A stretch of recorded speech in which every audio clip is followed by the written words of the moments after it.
Die Mietpreise werden noch viel höher. 3-5% pro Jahr, das sind quasi New Yorker Zustände. Rent, it's too damn high. Im Ernst, Wohnungen auf dem Markt kosten bald einmal ein paar Tausend Stutz mehr pro Jahr. Wer das Geld nicht hat, muss weit rauszügeln. Das sehen wir dann noch.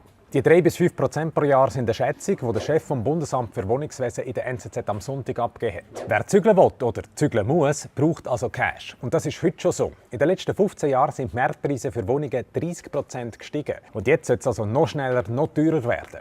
Die Gründe: die Wirtschaft wächst, es gibt mehr Zuwanderung, die Nachfrage steigt. Gleichzeitig wird nicht genug gebaut und die Leute bleiben lang, teils bis ins Pensionsalter in ihrer Wohnung.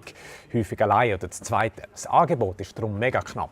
Was kann man machen? Es gibt eine politische Initiative vom Mieterverband, die steht aber noch nicht. In Basel-Stadt hat man einen Deckel eingeführt für Mietpreise. Und im Interview sagt der Chefbeamte auch, zum mehr Bauen müssen wir weniger Einsprachen zulassen. Das bringt allen, die heute oder morgen eine Wohnung brauchen, nicht viel. Easy etwas Neues findet man jetzt nur noch auf dem Land, im Jurabogen zum Beispiel oder im Oberaargau, heisst es im Interview. Was willst du machen? Einfach immer mehr zahlen oder immer weiter rauszügeln?